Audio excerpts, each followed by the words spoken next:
சீனாக்காரன் அருணாச்சல பிரதேசத்திலையும் அசாம்லயும் நம்மளுடைய கிராமங்களை கைப்பற்றி அமர்வோடு போட்டு சீன மொழியில பேர் சுட்டி அவன் அந்த இடத்துல கைப்பற்றிட்டே இருக்கான். அது தாக்குதல் நமக்கு தெரியலையா? அப்ப நாம ஏன் போய் சீனாக்காரன் போரிட மாட்டேங்கிறோம்? ஏன்னா ராணுவ பலத்தில் நம்ம 4வது இடத்துல இருக்கோம், பாகிஸ்தான் 12வது இடத்துல இருக்கு, ஆனா சீனா 2வது இடத்துல. அப்ப நாம நம்மளுடைய உயர்ந்தவன்ட்டு நம்ம சண்டை போடுறது இல்லை. Summer holidays வந்தாச்சு, நம்ம GT Holidays வந்தாச்சு. South India's #1 travel brand. உங்கள் லெஜெண்ட் சரோனாவில் அக்ஷய திருதியை முன்னிட்டு தங்க நகைகளுக்கு பவுனுக்கு ரூபாய் 2000 தள்ளுபடி. ஏப்ரல் 22 முதல் மே 4 வரை. Oscar is always on right track. That is why Fast Track Taxi app உடனே டவுன்லோட் பண்ணுங்க. இப்போ 2000ல இருந்து 3000 பேர் குவிகிறாங்கன்னு தெரியும் போது அந்த இடத்துல வழக்கத்தோட 2 மடங்கு பாதுகாப்பு அதிகரிச்சிருக்குமா இல்லையா? ஏன் அதை நீங்க செய்யல? முன்னாடி இருந்த சூழ்நிலை கிடையாது, ஒரு யதார்த்தமான ஒரு சூழ்நிலை இருக்கு. அவ்வளவு பேர் வரும்போது சொல்லப்பட்டிருக்கு. இல்ல அவ்வளவு பேர் வர்றாங்க இல்லையா சார்? நமக்கு உள்துறை அமைச்சரே ஒரு வாக்குறுதி தரார், இந்த இடத்துல நல்லா இருக்கு, எந்த பிரச்சனையும் இல்லைன்னு. அப்ப அந்த நம்பிக்கையில தான் நம்ம போறோம். இதுக்கு இவங்க பொறுப்பேற்றுக்கிட்டு பதவி விலகணும் அப்படின்ற உங்களுடைய பதிவு பாக்குறோம். இல்ல எந்த நேரத்துல இது பேசுறது சரியா அப்படின்றது ஒரு கேள்வி. எந்த நேரத்துல பேசணும்? India's spirit will never be broken by terrorism. Terrorism will not go unpunished. Saudi அரேபிய பயணத்தை நீங்க இடையில முடிச்சிட்டு வரீங்க, ஆனால் சம்பந்தப்பட்ட இடத்துக்கு போகல. இரண்டாவது, அனைத்து கட்சி கூட்டம் கூட்டுறாங்க பீகார்ல, கிட்டத்தட்ட ஒரு தேர்தல் பிரச்சார கூட்டம். அந்த இடத்துல போய் நீங்க பேசுறீங்க. பிரதமர் அங்கிருந்து பேசினாலுமே அது வலிமையான குரல் தான். காஷ்மீர்ல எனக்கு அடிபட்டு இருக்கு, நீங்க ஏன் பீகார்ல போயிட்டு பேசுறீங்க? காஷ்மீருக்கே போங்களா, யார் உங்களை தடுத்தா? Everyone who believes in humanity is with us. I thank the people of various countries and their leaders who have stood with us in this time. வெகு விரைவிலேயே இதுக்கான ஒரு முடிவுக்கு கொண்டு வந்துருவாங்க. ஏன்னா புல்வாமா தாக்குதல்ல கொல்லப்பட்டவங்க முக்கியமான ஒரு பேசு பொருளா 2019 தேர்தல் இருந்தது. அப்ப இந்த தாக்குதல் நாங்க சிறப்பா கையாண்டோன்றத ஒரு தேர்தல் யுக்தியாக கூட பயன்படுத்த ஒரு வாய்ப்பு இருக்கு. நம்ம சிந்து நதி நீதி ஒப்பந்தத்தை நம்ம ஒரு செகண்ட் நிறுத்திட்டோம், வாகா எல்லை கதவுகளை அடைச்சிட்டோம், இனிமேல் நம்ம இங்க இருக்கிற பாகிஸ்தான் எல்லாம் குறிப்பிட்ட காலக்கெடுக்குள்ள திருப்பி அந்த நாட்டுக்கு போயிடுன்னு நிறைய ரியாக்ஷன்ஸ் கொடுக்கலாம். ஆனால் இதை தடுத்திருக்க வேண்டிய இடத்துல இருந்திருக்கிறது மத்திய அரசு தான். குறிப்பா இந்த சிந்து நதி யோசிக்கவே இல்லாத ஒரு விஷயத்த செயல்படுத்துறாங்க. சிம்லா ஒப்பந்தத்தை நாங்க கைவிடுறோம்னு அவங்க சொன்னதே நமக்கு பாசிட்டிவா அமையும்னு பேசுறாங்க. சிந்து, ஜீலம், சேனாப் இந்த 3 ஆறுகளுக்கு நடுவுல எத்தனை டேம் கட்ட முடியும், எத்தனை கட்டி வச்சிருக்கோம்? வெறும் 20 விழுக்காடு அளவுக்கு தான் நம்ம நிறைய பயன்படுத்துறோம். நம்ம என்னதான் மடைமாற்றம் செஞ்சு கங்கை பக்கம் திருப்பலாம், யமுனை பக்கம் திருப்பலாம் கூட அதுக்கு பல 100 கிலோமீட்டருக்கு நீங்க கால்வாய் வெட்டணும். சிம்லா ஒப்பந்தம்ன்றது 2 நாடுகளும் சேர்ந்து கையெழுத்து. அப்ப சிம்லா ஒப்பந்தத்தை இருக்கிறதுனால தான் அவங்க பதுங்கி வந்துட்டு இருந்தாங்க. நாங்க சிம்லா ஒப்பந்தத்தையே மதிக்க மாட்டோம் அப்படின்னு சொன்னாங்கன்னா அவங்க பதுங்க வேண்டிய அவசியமே கிடையாது. தீவிரவாதிகள் நெஞ்சு நிமித்திட்டு வருவாங்க, நம்ம நெஞ்சு நிமித்திட்டு போக மாட்டோம். அந்த பாணியான அரசியல் இந்தியாவுக்கு இன்னைக்குமே கை கொடுத்தது. இன்னைக்கு நம்மோட மூத்த ஊடகவியலாளர் திரு அரவிந்த் குமார் அவர்கள் இருக்காரு. அவர்கிட்ட நிறைய விஷயங்களை பேசலாம். வணக்கம் சார். வணக்கம். தீவிரவாத தாக்குதல் இந்தியா மேல நடத்தப்பட்டிருக்கு அப்படின்றது ஒரு பெரிய வருத்தத்திற்குள்ளாக்கக்கூடிய ஒரு செய்தியா இருக்கு. இந்த சமயத்தில் நடக்கக்கூடிய சூழ்நிலைகள் எல்லாம் நம்ம பார்க்குறோம். முதல்ல இந்த தாக்குதல் குறித்து உங்களுடைய பார்வை என்னவா இருக்கு? தீவிரவாதம் எந்த வடிவத்தில் இருந்தாலும் அது கண்டிக்கத்தக்கது. பாதுகாப்பு படை வீரர்கள் அந்த பணிக்காக போனாலும் அவங்க சண்டையில் உயிரிழந்தாங்கன்னா அந்த குடும்பங்கள் எவ்வளோ வாடுதுன்றதை நம்ம அக்கம் பக்கத்தில் நம்ம பார்க்க தான் செய்கிறோம். அப்படி இருக்கும்போது ஒரு சுற்றுலாக்காக சந்தோஷமாக நம்ம இருக்கலான்ட்டு பல பேர் ஒரு வருஷக்கணக்காக சேமித்து அந்த தொகையெல்லாம் எடுத்துகிட்டு போகக்கூடிய நடுத்தர குடும்பங்கள்லாம் நம்ம இப்போ பார்க்குறோம். இத்தனை பேர் போய் இருக்கக்கூடிய ஒரு இடத்துல இப்படி அவங்களுக்கு ஒரு துர்மரணம் நிகழ்ந்திருக்கின்றது உண்மையிலேயே நெஞ்ச உழுக்குது. அந்த காட்சிகள்லாம் பார்க்கும்போது அவங்களுடைய அந்த ஓலம் இருக்கு இல்லையா, மலை முகட்டில் எதிரொலிச்சு நம்ம காதுகளையும் நம்ம இதயத்தையும் உழுக்குது. ஸோ இந்த தாக்குதல் எந்த விதத்துலேயும் மன்னிக்க முடியாதது, கண்டிப்பாக தண்டிக்கப்பட வேண்டியதுன்றதுல மாற்று கருத்து இல்லை. அதே போல் இது இன்றைக்கி மட்டும் நடந்துக்குதா அப்படின்னு யோசிச்சோம்னா அது இப்படி நடக்கலை. ஜம்மு காஷ்மீர் மாநிலம் எடுத்தாலே அது சுதந்திரத்துக்கு முன்பாக இருந்து இப்போது வரைக்குமே ஏதேனும் ஒரு ரூபத்தில் ஒரு சர்ச்சைக்குரிய ஒரு நிலப்பரப்பாகவே இருந்துகிட்டே தான் இருக்குது. ஒரு இடைப்பட்ட 1940களிலிருந்து 60 வரைக்குமான அந்த ஒரு 20 ஆண்டு காலம் மட்டும்தான் பெரிய அளவுக்கான ஒரு வன்முறை தாக்குதல்கள் போர் மாதிரியானது இல்லாமல் இருந்திருக்க தவிர அந்த எல்லை கட்டுப்பாடு பகுதின்றது நிர்ணயம் செய்யப்படாத வரையிலையும் அது பின்பற்றப்படாத வரையிலையும் எப்போதுமே ஒரு அத்துமுறையில் இருந்துகிட்டே தான் இருந்திருக்கு. அது ஒரு சர்ச்சைக்குரிய பகுதியாக தான் இருந்துகிட்டு இருக்கு. அதுதான் இன்றைக்கும் நடக்கத்தான் நினைக்கிறேன். இப்போ இதில் இந்தியாவுடைய நகர்வு அப்படின்றது நம்ம பார்க்குறோம் சார். இந்திய அரசாங்கம் செய்யக்கூடிய செயல்கள் அப்படின்றது நிறைய விஷயங்களை அவங்க முன்னெடுத்திருக்காங்க அப்படின்னு அந்த நடவடிக்கைகள் குறித்து உங்களுடைய பார்வை? ஒரு விஷயத்தை எப்போதுமே 2 விதமாக அணுகணும். Action, reaction. முதல்ல ஆக்ஷன். அந்த ஜம்மு காஷ்மீர் மாநிலம் அனந்த்நாக் மாவட்டம் பெஹல்காமில் இருக்கிற பைசர்ன்ற ஒரு பரந்த ஒரு புல்வெளி, அழகான ஒரு நிலப்பரப்பு. நான் அந்த பகுதிக்கு போயிருக்கேன். அந்த இடத்துல நான் உலவி இருக்கிறதுனால என்னால் ரொம்ப கனெக்ட் பண்ண முடியுது. நான் இந்த இடத்துல யாரோ ஒருத்தர் வந்துட்டு சுட்டுக் கொல்லப்பட்டிருக்காருன்ற போது எனக்கு ரொம்ப கஷ்டமாக இருக்குது. ஸோ அவங்க தான் அந்த ஆக்ஷனை ஆரம்பிச்சிருக்கிறாங்க. இந்த எல்லை தாண்டி வந்திருக்கிறாங்க, ஊடுருவி இருக்கிறாங்க. ஏதேனும் ரூபத்துக்குள்ளே அவங்க வந்துட்டு AK-47 மாதிரியான நவீன ஆயுதங்கள் அவங்க பாடி கேம்லாம் மாட்டியிருக்கிறாங்க. அவங்க இந்த ஷெல் ஒன்று காலி ஆகிடுச்சுன்னா துப்பாக்கி அதில் போட்டு ரெப்பறதுக்கு மாற்று ஷெல்கள் தோட்டாக்களை தாங்கிய பைகளையும் அதில் பாடி கேமே செட் பண்ணியிருக்காங்க. எதனாலன்னா நாங்கள் என்ன மாதிரிலாம் செய்ய முடியுன்றத ஒரு அச்சுறுத்தலை இந்தியாவுக்கோ இல்லை அது சார்ந்த அரசியல்வாதிகளுக்கோ கொடுக்கறதுக்காக அவங்க அவ்வளோ ப்ரிப்பேர்டாக வந்திருக்கிறாங்க. இது ஆக்ஷன். அதுக்கு பிறகு தான் ரியாக்ஷன் நம்ம வந்துட்டு என்ன தான் கொடுத்தாலும் ஒருவேளை நாம் வந்துட்டு ஒரு மீண்டும் ஒரு முறை 1965 நடந்த மாதிரியோ 1971 நடந்த மாதிரியோ சமீபத்தில் கார்கில் நடந்த மாதிரியோ ஒரு போர் மூண்டாலும் கூட அதில் நாம் கண்டிப்பாக இராணுவ பலத்தில் நம்ம பெரிய நாடாக தான் இருக்கும், நாம் கண்டிப்பாக வெற்றி பெறக்கூடும். ஆனால் அது வெற்றின்றது உயிரிழந்தவங்களை ஒரு நாளும் கொண்டு வர போகிறதில்ல. அப்போ அது எப்படி தடுத்திருக்க முடியுன்றதை நம்ம பார்க்கணும். ஏன்னா கடந்த 2 வருஷமாகவே இல்லாட்டி ஒரு 4 வருஷமாகவே ஒரு 6 வருஷம் சரியாக சொல்கிறதா இருந்தால் 2018 PDP பிஜேபியோட கூட்டணி ஆட்சிக்கு வருது. 2019 ஆகஸ்ட் 5ஆம் தேதி உங்களுக்கு வந்துட்டு ஆர்டிகல் 370 வந்துட்டு ரிவோக் பண்ணிடுறாங்க, எடுத்துடுறாங்க உங்களுக்கு. அதே போல் சட்டப்பிரிவு 35A எடுத்துடுறாங்க. அப்படின்னா அந்த இடத்துல ஒரு மத்திய அரசு வந்துட்டு கட்டுப்பாடு வந்துடுது. அது வரைக்கும் ஒரு மாநிலமாக இருந்ததை இருந்த யூனியன் பிரதேசம்லாம் பிரிக்கிறாங்க. ஒன்று ஜம்மு காஷ்மீர், ஒன்று லடாக்ன்ற மாதிரி பிரிக்கிறாங்க. இப்போ ஜம்மு காஷ்மீருக்கு லடாக்கையும் கடந்த 6 வருஷமாக கட்டுப்பாட்டில் வச்சிருந்தது யாருன்னா மத்திய அரசு தான், குடியரசுத் தலைவர் ஆட்சி தான் நடந்துட்டு இருந்தது.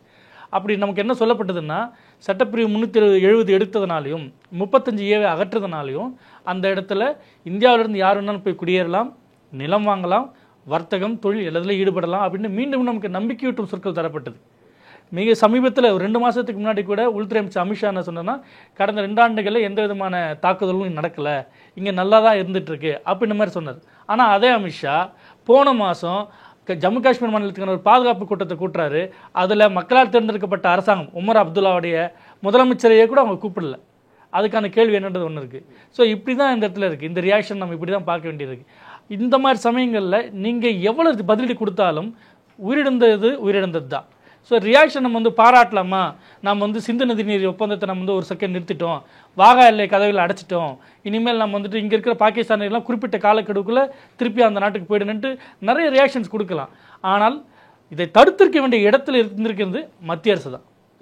ஏன்னா மாநில அரசு அதோடைய சட்டம் ஒழுங்கு நிர்வாகம் கையில் யார் வச்சிருக்காங்கன்னா ஒன்றிய அரசு தான் வச்சிருக்கு. அதில் வந்து பாதுகாப்பு குறைபாடு இருக்குது அப்படின்றது புரிஞ்சுக்க முடியுது சார். ஏன்னா இந்த உளவு ஏஜென்சிஸ் எல்லாம் வந்து என்ன நடந்தது அந்த இடத்துல, அதுக்கான விசாரணை தேவை அப்படின்ற கருத்துக்கள்லாம் வருது. இதுக்கு வந்து பொறுப்பேற்றுக்கணும் அப்படின்ற உங்களுடைய பதிவு நம்ம பார்க்குறோம். நிறைய பேர்கிட்ட இந்த டாப்பிக்கில் அனலைஸ் பண்ணும்போது நிறைய ஜேர்னலிஸ்ட் அவங்ககிட்ட எல்லாம் பேசும்போது அவங்க என்ன சொல்கிறாங்கன்னா, இப்போ தீவிரவாதிகளுடைய எய்ம் அப்படின்றது என்னவா இருக்குன்னா ஒரு 100 முறை முயற்சி பண்ணுவாங்க, அரசாங்கம் 100 முறையும் அதை எதிர்த்து போராடும், அதை வந்து அது நடக்காமல் செஞ்சுருவாங்க. ஏதாவது ஒரு தடவை இந்த மாதிரி நடந்துட்டா கூட அது அவங்களுக்கு வெற்றியாக போகுது, இங்கே தோல்வியாக வருது அப்படின்றது. அப்போ இவ்வளவு நாள் வந்து எந்த முடிவுமே எடுக்கல, எந்த ஒரு ஆக்ஷனுமே இல்லை இந்தியா கிட்ட அப்படின்னு சொல்லிட முடியுமா? அப்படிலாம் சொல்ல முடியாது. கண்டிப்பாக இந்த நொடி நம்ம பேசிட்டு இருக்கிற இந்த நொடி கூட எல்லையில் ஏதேனும் ஒரு இடத்துல சிவிலியன்ஸ் வடிவத்தில், சாதாரண பொதுமக்கள் வடிவத்தில் தீவிரவாதிகள் நுழையக்கூடும். அங்கே இருக்கிற பாதுகாப்பு படையினர் தங்கள் உயிரை கொடுத்து அதை தடுக்கவும் கூடும். அவங்களுடைய உழைப்பை அவங்க ஒரு நாளும் வந்துட்டு நம்ம வந்து குறைச்சி மதிப்பிட தேவையில்லை. அவங்களுடைய தியாகம், அர்ப்பணிப்பை நம்ம சல்யூட் பண்ணோம். ஆனால் இதை ராஜதந்திர நடவடிக்கையாக அணுகக்கூடிய பாணி இருக்கு இல்லையா, அரசியல் மயப்படுத்தப்பட்ட பார்வை இருக்கு இல்லையா, அந்த இடத்துல நம்ம பெரிய தோல்வி அடைஞ்சிருக்கோம். ஒரு பெரிய ஓட்டு அந்த இடத்துல இருக்கின்ற நான். ஏன்னா மீது எல்லா நாளும் நீங்கள் வந்துட்டு பாதுகாப்பை 24 மணி நேரம் பார்த்துட்டே இருக்கணும் அவசியம் கிடையாது.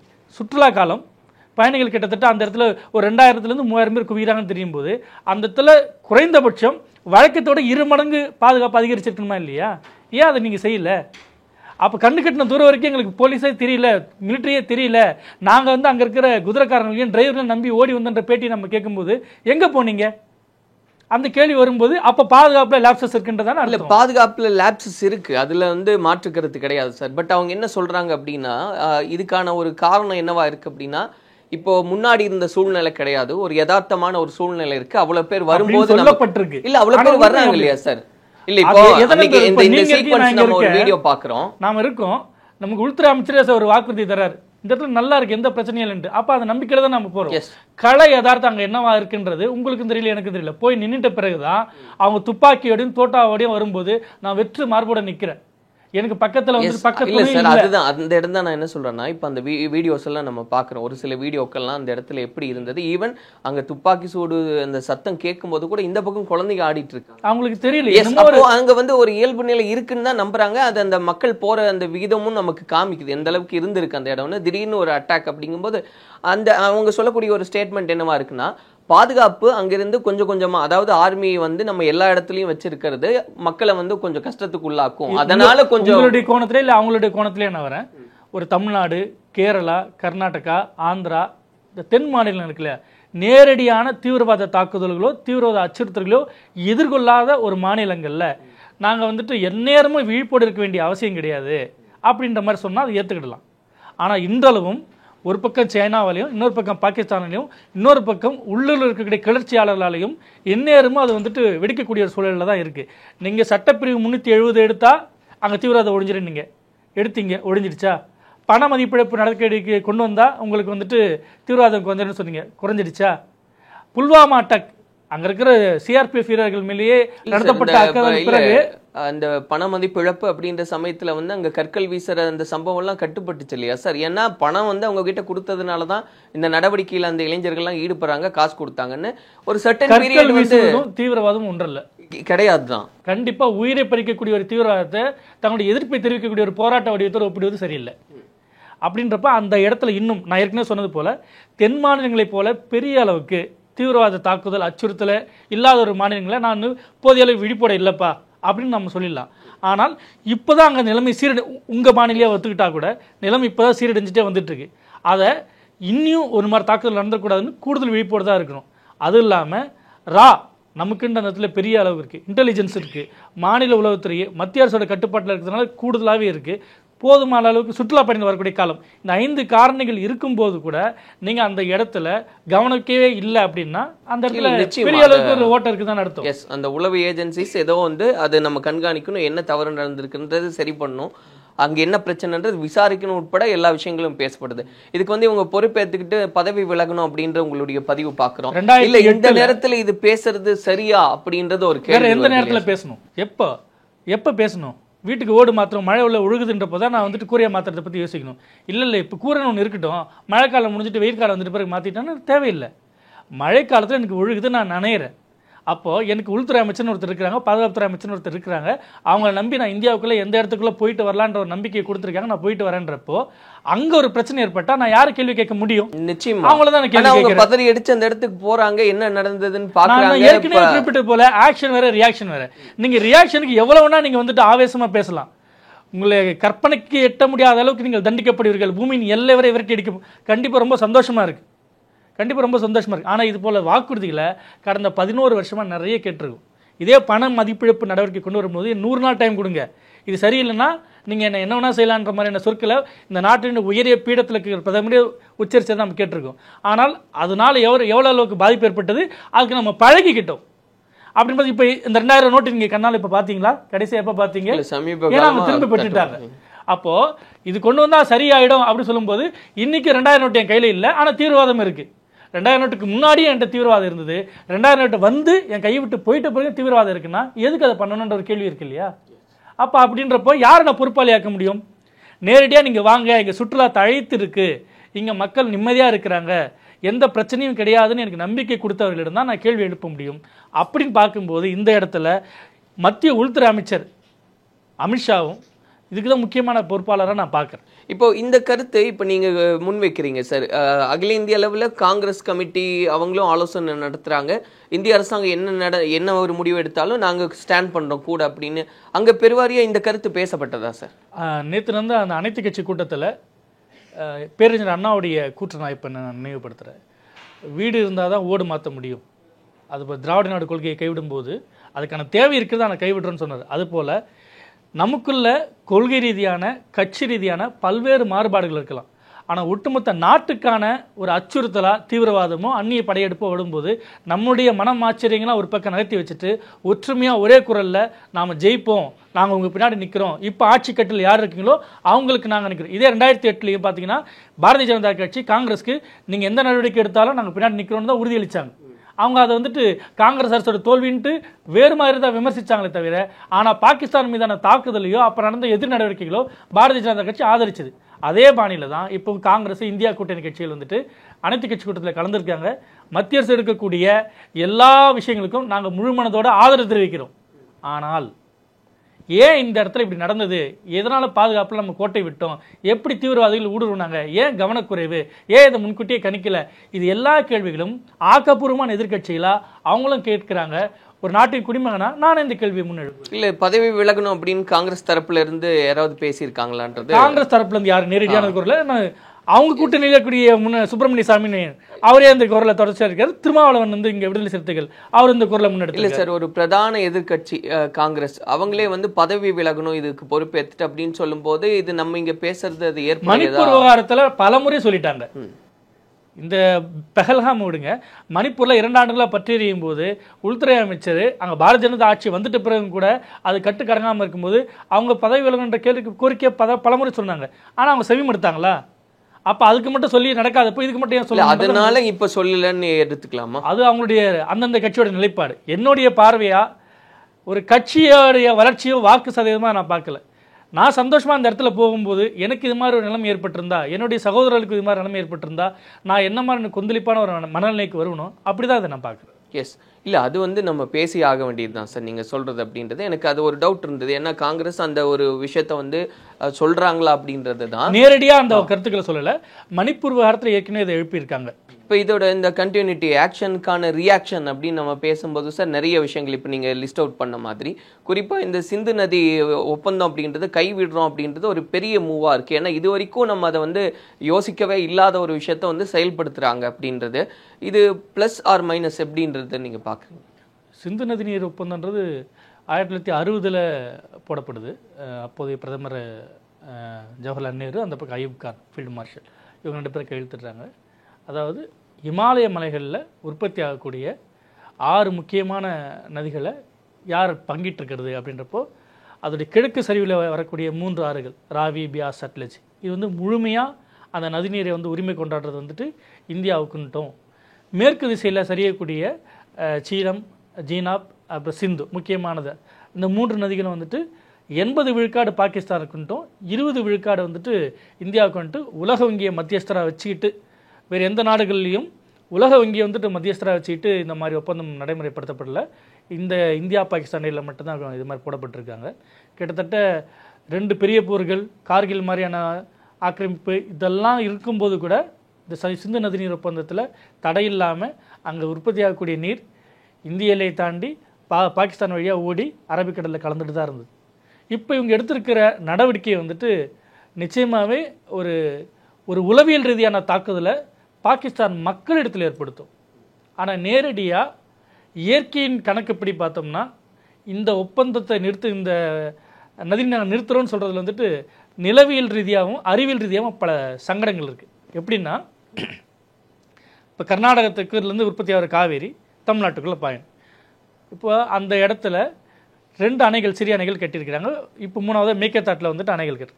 இப்போது அங்கே உற்பத்தி ஆகக்கூடிய நதி நீர் தமிழ்நாட்டுக்குள்ளே பாயறதுக்கு முன்னாடி பல இடங்களில் பெரிய அணைகளையும் தடுப்பணைகளையும் கட்டினா மட்டும்தான் நீரை அவங்க சேமித்து வைக்க முடியும். அதை விடுவிச்சாதான் நமக்கு மேட்டூருக்கு தண்ணி வரும், அதுக்கப்புறம் டெல்டா மாவட்டங்களுக்கு தண்ணீர் கிடைக்கும். இதுதான் அடிப்படை. அப்போது காவிரின்றது மேற்கு தொடர்ச்சி மலையில் உற்பத்தி ஆகக்கூடிய ஒரு நதி. ஆனால் இமயமலை மாதிரியான ஜீவ நதிகள் உற்பத்தி ஆகக்கூடிய அளவு வந்துட்டு அபரிமிதமானது. ஏன்னா இங்கே மரங்கள், புற்களில் சேகரிக்கக்கூடிய நீர் ஊற்றாக வந்து நமக்கு இங்கே கிடைக்குது. அப்போ மழை நீராதாரம் இங்கே குறையும் போது ஊற்றுலேயும் தண்ணி குறைய வாய்ப்பு இருக்குது, நமக்கு மழை நீர் பிடிப்புலையும் குறைய வாய்ப்பு இருக்குது. ஆனால் அங்கே அப்படி கிடையாது. அங்கே எந்நேரமும் பனிப்பாலைகள் உருகி உங்களுக்கு எப்போதும் வற்றாமல் வந்துக்கிட்டே இருக்க போகுது. நாம் 3 சிந்து, ஜீலம், சேனாப், இந்த 3 ஆறுகளுக்கு நடுவில் எத்தனை டேமை கட்ட முடியும், எத்தனை கட்டி வச்சுருக்கோம், எவ்வளோ நதிநீரை தேக்கி வைக்க முடியும், அதனால் பாகிஸ்தானுக்கு என்ன வந்து போய் தடுக்க முடியும்னு பார்த்தா வெறும் 20 விழுக்காடு அளவுக்கு தான் நம்ம நீரையே பயன்படுத்துகிறோம். அந்த நதிநீர் ஒப்பந்தத்தில் என்ன சொல்லப்பட்டிருக்குன்னா, நீங்கள் நீரேற்று மின் நிலையங்களை அமைச்சிக்கலாம், ஆனால் நிரந்தர கட்டுமானங்கள் கூடாது. அதாவது நம்ம ஊர்லலாம் எப்படி புனல் மின்சாரம் பண்ணுவாங்கன்னா, ஒரு டேம் கட்டி வச்சுருப்பாங்க, டேம்லேருந்து தண்ணியை திறந்து விடுவாங்க, அந்த வேகத்தில் மோட்டார் பம்ப் சுழலும், அதுலேருந்து மின்சாரம் உற்பத்தி ஆகும். ஆனால் அங்கே அப்படி கிடையாது. தேக்கி வைக்கப்பட்ட நீர் இல்லை. அங்கே ஓடக்கூடிய நீரின் வேகமே கட்டுக்கடங்காத வேகமாக இருக்கும். அப்போ அதுக்கு நடுவில் மோட்டார் பம்புகளை நீங்கள் வச்சுருப்பீங்க. அது சுழன்று உங்களுக்கு வந்து மின்சாரத்தை உற்பத்தி பண்ணுது. அங்கே தடுப்பணைகளே இல்லை, பெரிய அளவுக்கான அணைகளும் இல்லை. இப்போது நாம் வந்துட்டு முக்கியமாக 3000 கிலோமீட்டர் சிந்துன்றது, ஒரு 700 கிலோமீட்டர் 900 கிலோமீட்டர்ன்றது ஜீலமும் சீனாவும்.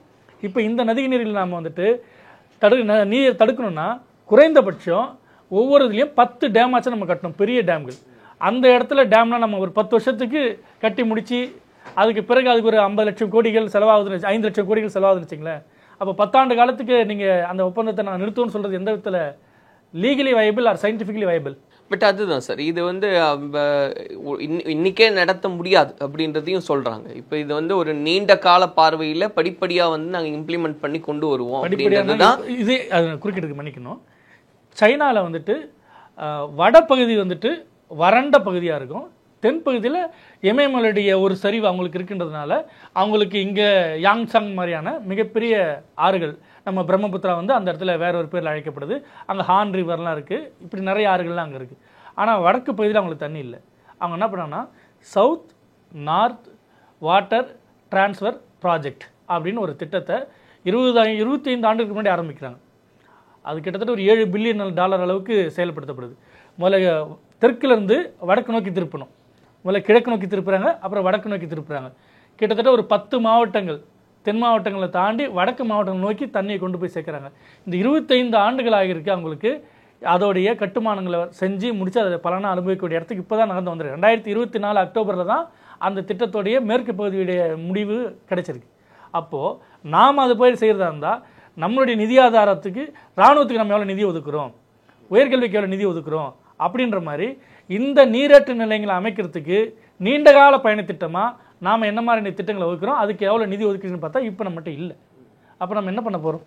எஸ், இல்லை அதுதான், அதையெல்லாம் மனசில் வச்சுட்டு தான் இப்போ வந்து உடனே இது செயல்படுத்த முடியாட்டியும் உடனே செயல்படுத்த முடியாதுன்னு நீங்கள் ஒரு பெரிய வெற்றியாக ஒரு வியூகமாக ஒரு ராஜதந்திரமாக நீங்கள் எப்படி சொல்கிறீங்க?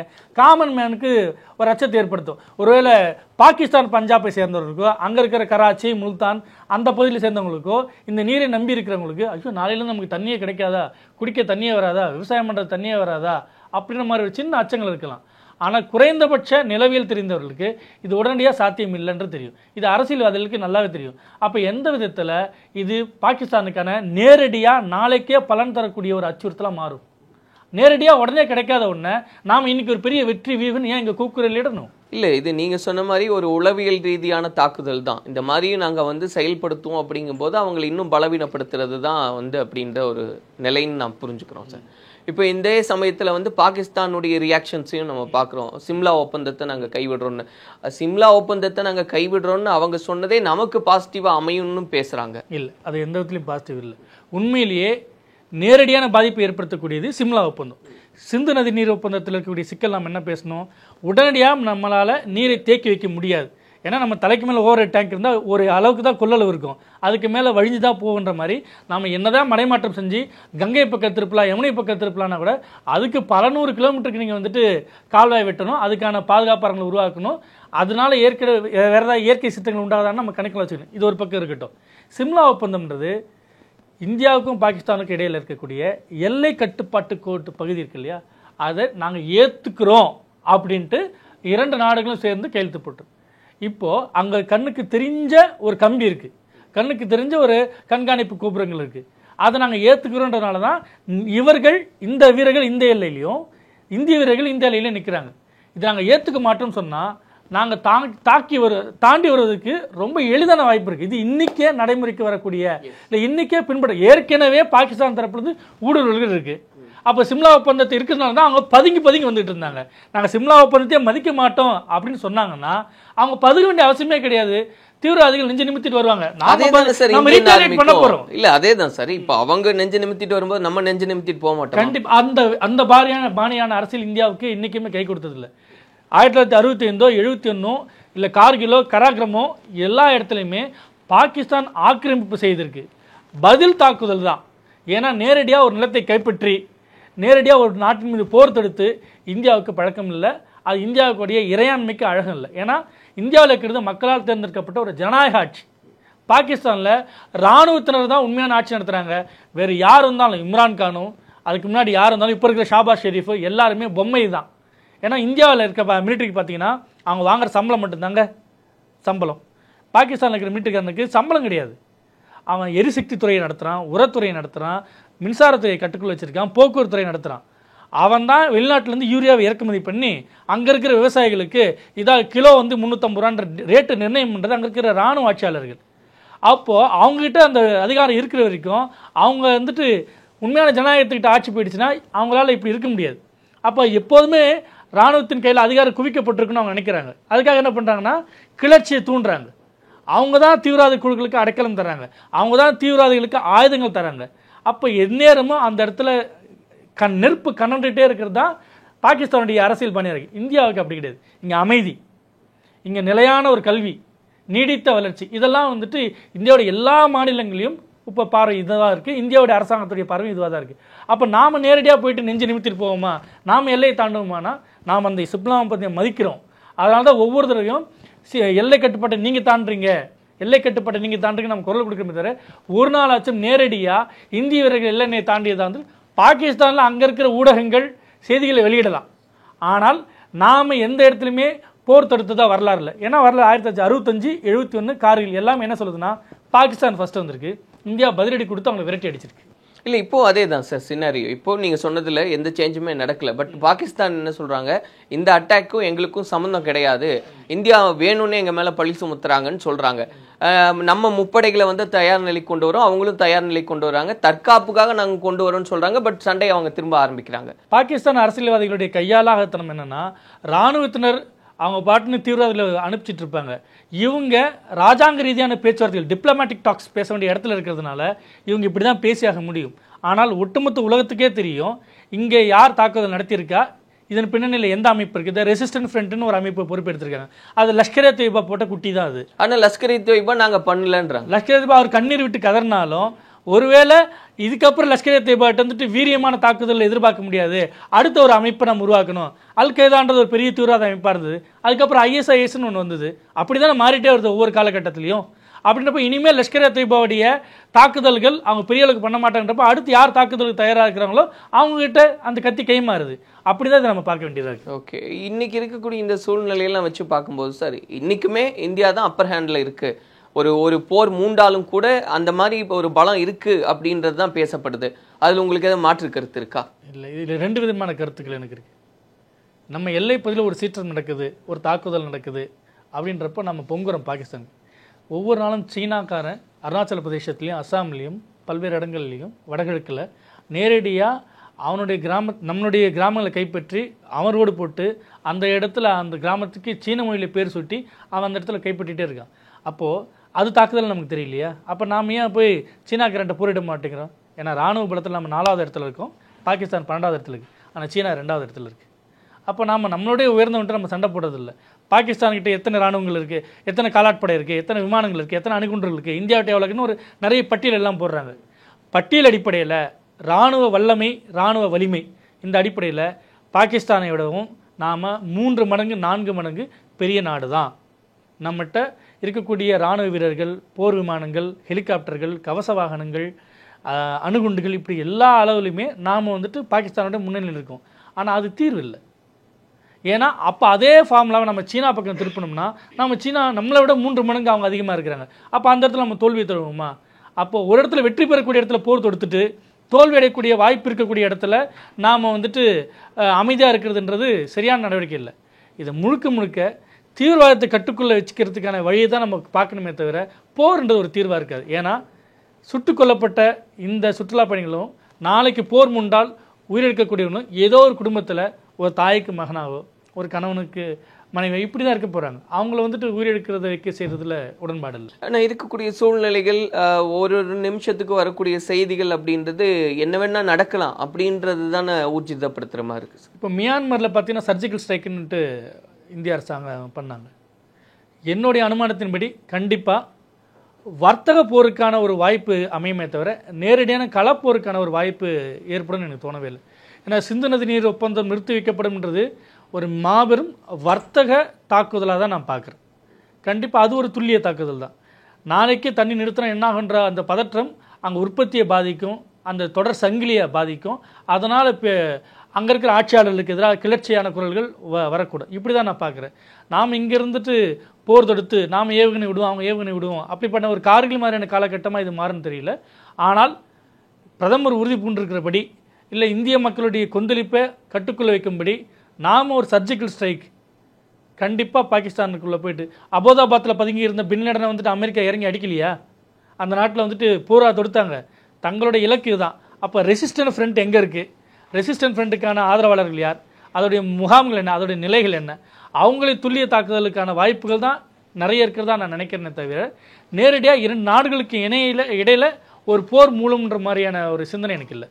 அப்போ இந்த புள்ளி எங்கே போய் நிறைவடையும் அப்படின்னு பார்க்குறீங்க சார்? ஏன்னா இது முடியாது அப்படின்றத ஒரு தொடர்கதை. ஏன்னா காலங்காலமாக இந்த பிரச்சனை நீண்டிச்சுக்கிட்டே இருக்குன்னா, ஆனால் இப்போ இருக்கக்கூடிய இந்த சூழ்நிலை எங்கே போய் நிறைவாகும்? கண்டிப்பாக ஒரு கொந்தளிப்பான மனநிலையில் 2 தரப்புலையும் இருக்கிறாங்க. பாகிஸ்தானிலும் ஒரு கொந்தளிப்பு தான். ஏன்னா இந்தியா வந்துட்டு நம்மளை குற்றம் சாட்டுதுன்றப்ப அவங்களும் பாதிப்பு தான் செய்கிறாங்க. இந்தியர்களுடைய கொந்தளிப்பையும் எதிர்க்கட்சிகளுடைய கேள்வியும் உயிரிழந்தவர்களுடைய அந்த குரலுக்கு சொல்ல வேண்டிய பொறுப்பும் மத்திய அரசுக்கு இருக்கின்றதுனால கண்டிப்பாக அவங்க பல தடைகளை, பொருளாதார தடைகளை, வர்த்தக தாக்குதல்களை, துல்லிய தாக்குதலை ஏதேனும் சொல்லக்கூடிய ஒரு தீவிரவாதியினுடைய கொலையின் மூலமாக, அந்த தீவிரவாதியை சுட்டுக் கொள்வதன் மூலிமா அப்படி மட்டும்தான் சாந்தப்படுத்த முடியுமே தவிர, அதுக்கு ரொம்ப காலம்லாம் பிடிக்காது. வெகு விரைவிலேயே வந்துட்டு இதுக்கான ஒரு முடிவுக்கு கொண்டு வந்துடுவாங்க. ஏன்னா புல்வாமா தாக்குதலில் வந்துட்டு கொல்லப்பட்டவங்களை வச்சுட்டு முக்கியமான ஒரு பேசு பொருளாக 2019 தேர்தல் இருந்தது. ஸோ 2026 பல தேர்தல்கள் பல மாநிலங்களில் வர இருக்குது. அப்போ இந்த தாக்குதல் நாங்கள் சிறப்பாக கையாண்டோன்றத ஒரு தேர்தல் யுக்தியாக கூட பயன்படுத்த ஒரு வாய்ப்பு இருக்குது. ஆனால் அது ஒரு தவறான ஒரு முன்னுதாரணம் நான் நினைக்கிறேன். அது பயன்படுத்துகிறாங்க அப்படின்னு சொல்கிறேன். பயன்படுத்துகிறாங்கன்னு சொல்ல வரல. ஏப்ரல் 19ஆம் தேதி காஷ்மீர் பயணத்துக்கு பிரதமர் வந்து திட்டமிட்டு இருந்திருக்காங்க. ஆனால் திடீர்னு ரத்து செய்யப்படுது. ஒரு பிரதமரோட நிகழ்வுன்றது அவ்வளோ எளிதாலாம் வந்துட்டு யாரும் ரத்து செய்ய முடியாது. அதுக்கு வலுவான காரணங்கள் இருக்கும். ஆனால் அப்படிப்பட்ட தெளிவான காரணங்கள் சொல்லப்படலை. அதுக்கு உடனே சவுதி அரேபிய பயணம் திட்டமிடப்பட்டது. அப்போ நம்ம புரிஞ்சிக்கலாம், அப்போ உள்நாட்டில் பயணிக்கிறத விட சவுதி அரேபியாவில் ஒரு முக்கியமான ஒரு விஷயம் இருக்குது, அதனால் அங்கே பிரதமர் போகிறான்னு நம்ம புரிஞ்சு ஏற்றுக்கிடலாம்.